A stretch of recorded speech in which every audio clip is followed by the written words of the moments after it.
Sort of New Orleans themed food like beignets. Beignets?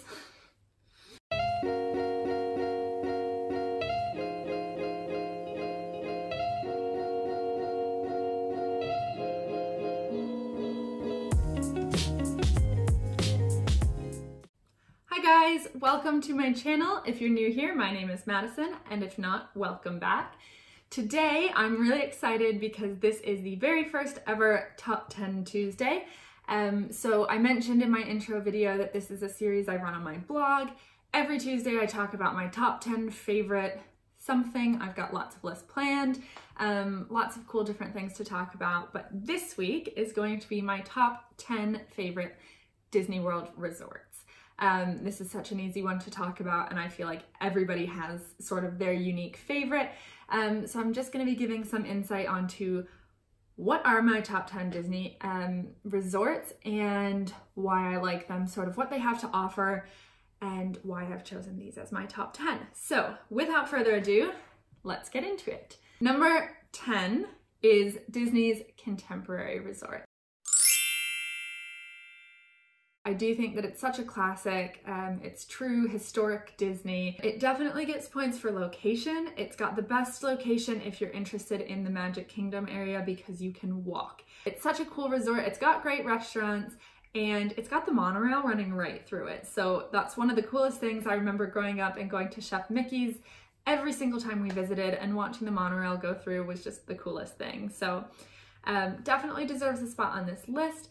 Some of the reasons I don't rank it higher are because I think it's far too modern for my interest. It doesn't give me that same Disney feel that some of the more thematic resorts do. And I just don't love the pool. I think it's kind of bland. It doesn't excite me, but a pool's a pool really, and if you want to swim, it's a great place to swim. So number 10, for sure, Disney's Contemporary Resort. Number 9 on my list is Disney's Grand Floridian Resort and Spa. This is another one that I have never stayed at, although it's definitely on my list. I'd love to stay here. It absolutely gets points for location. It's so close to the Magic Kingdom, and if you're taking the monorail to the Magic Kingdom, it's only one stop away. One thing I do hate is that you can't walk to it. When you're standing in front of the Magic Kingdom and you look at the Grand Floridian, you think, I should be able to just walk right there, and you can't. The trail does end. So you do have to take the monorail, and it's great when you're going there because it's one stop, but when you leave the Magic Kingdom, you do have to go to the Contemporary, the TTC, the Polynesian, and then you get to your stop. So it's not as far as taking the buses or driving to a hotel off property, but you do have to sort of wait out the monorail a bit. The Grand Floridian is on my list because, like I said, location, it's theming. It's absolutely beautiful. When you think of Walt Disney World resorts, you think of the Grand Floridian. It's the picturesque, you know, magazine front resort, and it absolutely deserves to be because it's stunning. So the Grand Floridian also makes my list because it's got an excellent food selection. So they've got Citricos, Narcoossee's, 1900 Park Fare. It's a really great dining experience and worth going to. They also have afternoon tea, princess parties, and I've heard great things about the Grand Floridian Cafe. I think they do breakfast until noon, so it's a really great place to go to get a late breakfast. It's just a standard sit-down restaurant, but I've heard such good things about it. So the food is definitely one of the reasons that the Grand Floridian makes number 9 on my list. All right, number 8 on my list of top 10 resorts is Disney's Art of Animation Resort. So this is the only value that is on my list of top 10, but it absolutely deserves to be there because the theming is absolutely amazing. It's such a cool resort. There's just lots to do there, so it's really exciting and a really great place to be if you want to be immersed in that feeling of Disney and Disney animation. So the Art of Animation Resort is a value, although traditionally it's priced like a moderate because it's very new. So there's 4 sections. There's the Cars section, the Little Mermaid section, the Lion King section, and the Finding Nemo section. It's so well themed, and walking around the resort is such a good opportunity for photo ops, for really cool pictures of all the different sort of characters. The lobby's amazing. When you walk in, there's sort of early drawings of all these characters on the wall, and you really do feel like you've just stepped into sort of an animation studio. I stayed here in 2015 and I got so lucky because I went with my dad and my sister. My dad had booked the resort through Expedia, And when we got there, they simply could not find our reservation. I got there early. I had driven up from school, and my dad and my sister were still at the airport waiting to fly down. So I was there with our confirmation number and they couldn't find it at all. So I'm standing there waiting and waiting and waiting. It honestly took about 40 minutes. At no point was I annoyed. I was more scared that they weren't going to find it and that we were going to have to find somewhere else to stay.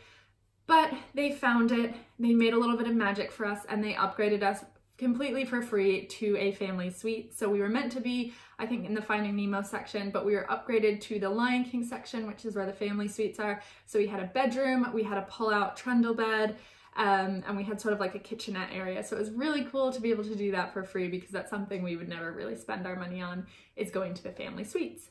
All right, number 7 on my list is Disney's Caribbean Beach Resort. This one is so near and dear to my heart. I've stayed here twice, once with my mom and my sister and once with my boyfriend on his first ever trip to Walt Disney World. And I just think the theming is so fun. It's themed like the Caribbean, so you can stay in different housing blocks that are named after different Caribbean islands. Both times I've stayed, I've been in Aruba, which is really great for the bus because it's the first bus location. So when you get on, you don't have to worry about there being a bunch of people that are also going to the parks. You're the first one on, you definitely get a seat on the bus.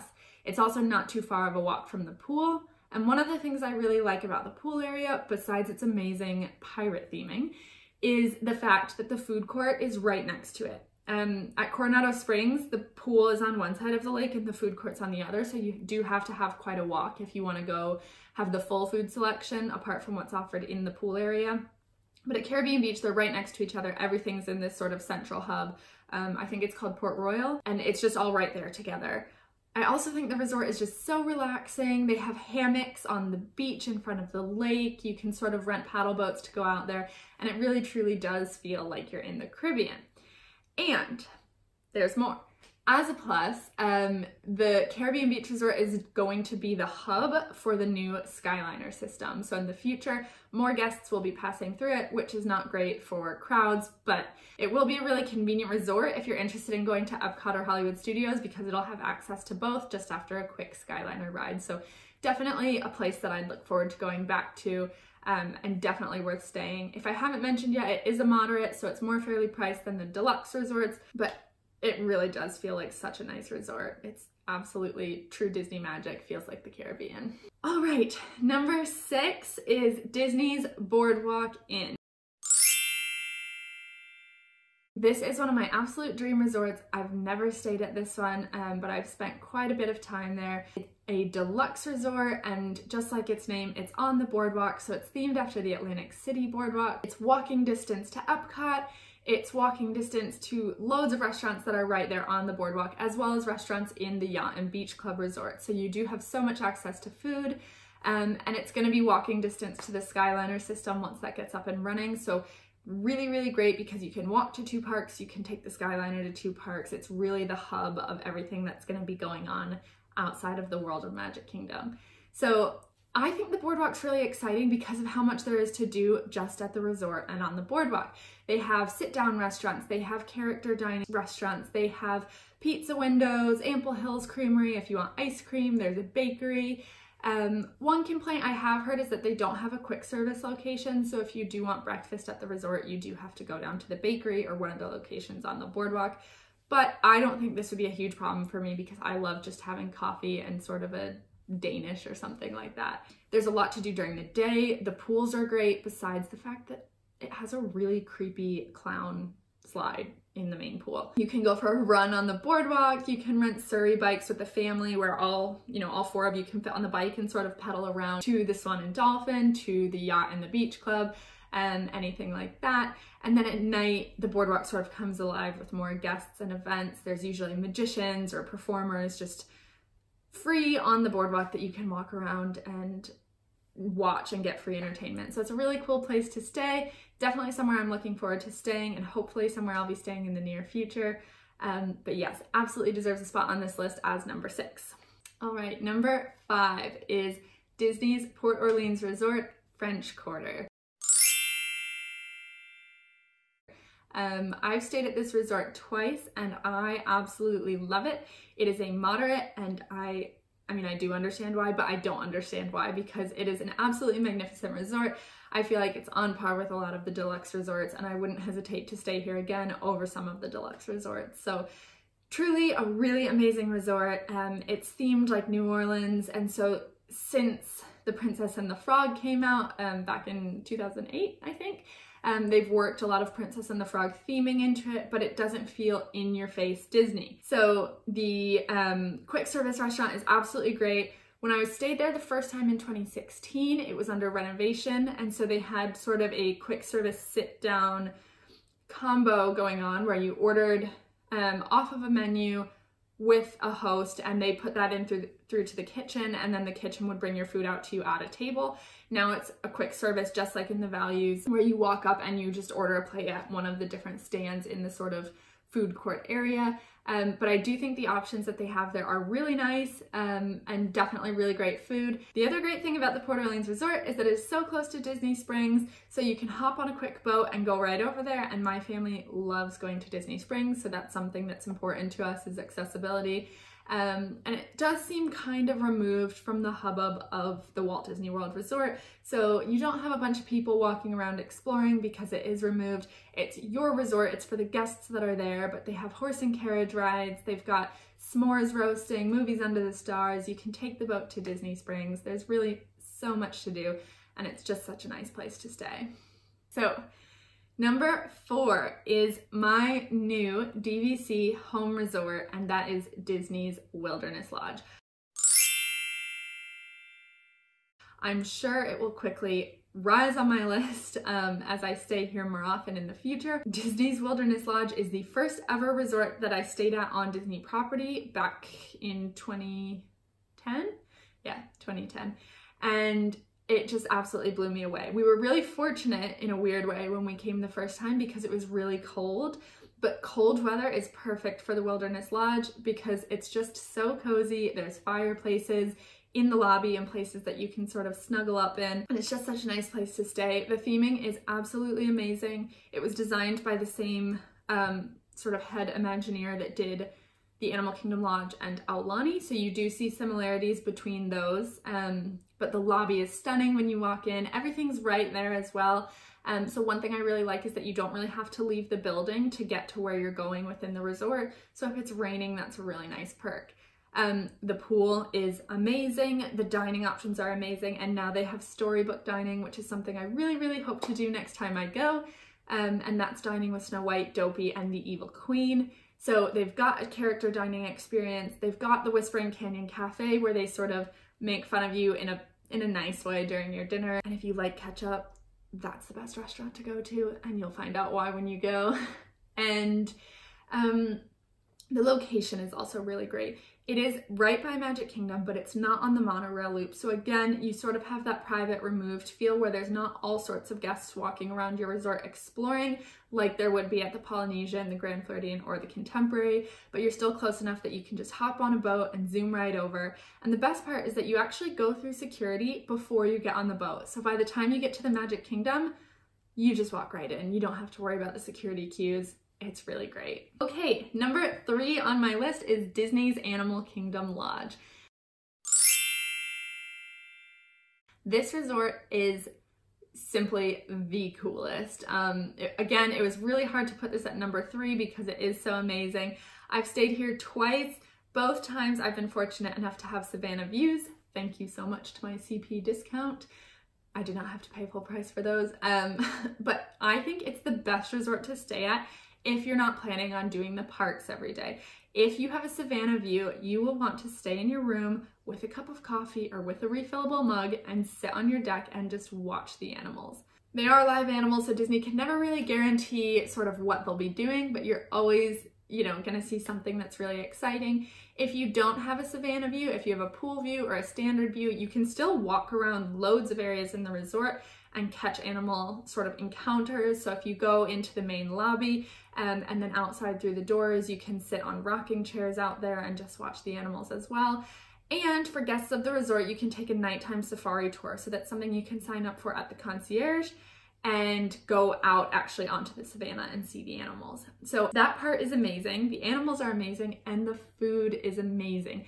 Animal Kingdom Lodge has 3 really great restaurants. So they have Boma, Sanaa, and Jiko, the cooking place, and all 3 of those are amazing. The only one that I have not eaten at is Jiko. It is a signature dining experience, but I have heard from people that have been that it's absolutely worth going to. It's worth the price, and it's just an all-around incredible dining experience. I've been to Sanaa, where you can get the bread selection, the Indian naan bread selection. So you get 5 different pieces of naan bread and 9 dipping sauces, and it's just the best. Everybody loves bread, and this is the best time to eat bread and the best place to eat bread because you're sitting in front of the savannah. So if you get a good location in the restaurant, you can watch sort of warthogs and giraffes walk past the window as you eat your selection of bread. And then there's Boma, which I've been to loads of times for breakfast. It's really great for all types of eaters. I'm quite picky myself, but they have a selection of sort of African meats and specialties, as well as Mickey waffles, chocolate chip pancakes, bagels, donuts, pastries, the basic things. So it's great for all different groups because you can go and get a little bit of everything that you want. And it's just such a fun experience because you're at the Animal Kingdom Lodge. All right, number 2 on my list is Disney's Polynesian Village Resort. This resort is an absolute dream. It's my absolute favorite on the monorail loop, obviously. I think the theming is absolutely wonderful. It's one of the first resorts that I can remember going to and walking around and thinking, wow, I desperately want to stay here. And I'm fortunate enough that I stayed at the Polynesian Christmas week during my college program while my dad and my sister were in town, and we just had such a blast. So the Polynesian's on the monorail, it's super accessible to Magic Kingdom, and it's also walking distance to the Ticketing and Transportation Center. So the other monorail resorts have to take the monorail to the TTC, get off, change monorails, and take another one to Epcot. Whereas if you're at the Polynesian, you can just walk over and hop directly on the monorail to Epcot. So you have ease of transportation to 2 different parks. Like I said, the theming is wonderful. You stay in a variety of buildings that are themed like different Polynesian islands. There's lots of dining options at the Polynesian. So you have Kona Cafe, which has great breakfast. Try the Tonga toast, you won't regret it. You've got Ohana. So in the morning, that's a character dining experience that's family style instead of buffet. And in the evening, it's a family style dining experience as well. And if you get the right seating, you can watch Happily Ever After from the windows. So the dining is great. They also have the Spirit of Aloha dinner show if you get a reservation. And that involves sort of hula dancing and flame throwing. And it's a really great experience that's, you know, right there at the resort. So if you're staying there, it's a really great thing to do. The Polynesian also has one of my favorite bars at Walt Disney World, and that is Trader Sam's. So if you can imagine the Jungle Cruise being turned into a bar, that is Trader Sam's. Finally, the Polynesian has one of the coolest pools. It's the volcano pool. So right next to the pool, there's a giant volcano with a slide through it that guests can slide down. It's really fun. And it's one of the coolest pools because while you're swimming, you can see the castle. And I think that's just one of the coolest things to be able to do, knowing that you're right there, you're so close to all the magic, and it's really, really lovely. And my number 1 favorite Walt Disney World resort is the Beach Club. The Beach Club Resort is an absolute dream of mine. I've never stayed there, and it still takes the number 1 spot because I think it's just absolutely stunning. I do manage to go visit the Beach Club on almost all of my trips to Walt Disney World in some way. So it's right next to Epcot. It's the closest out of the beach, yacht, and boardwalk. So you can walk right into Epcot, and in the future you'll have access to the Skyliner. So from the Beach Club, you'll be able to really easily take the Skyliner to Hollywood Studios. The Beach Club also has a great dining selection. So they have Cape May Cafe if you want a character breakfast buffet in the morning. And they've got Beaches and Cream, which hosts the Kitchen Sink Challenge. So it's a bunch of scoops of ice cream with every single topping in the place, as well as a whole can of whipped cream. So there's Beaches and Cream, Cape May Cafe, and you also have access to all of the restaurants at the Yacht Club as well as the Boardwalk. Really easy, you can just walk over to any of them. And even if you wanted to walk to the Swan and Dolphin, that would be something that's easy and feasible to do as well. So there's lots of great dining options. It's right next to Epcot, and the best best part of the beach club is the pool. Stormalong Bay is a pool that, you know, dreams are made of. It's absolutely beautiful. It's huge and expansive. It's got a sand bottom. The slide is amazing.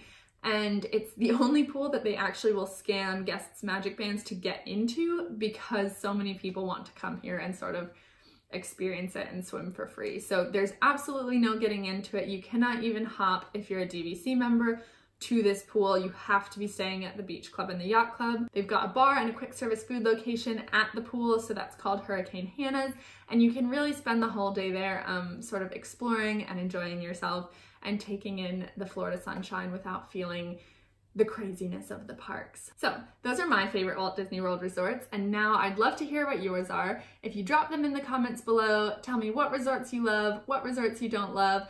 What's your dream resort to stay at if you haven't stayed at it yet? I'd absolutely love to know. Again, thank you so much for watching. If you haven't subscribed to my channel yet, just subscribe right below. I really do appreciate it. More videos to come in the future. Thank you guys.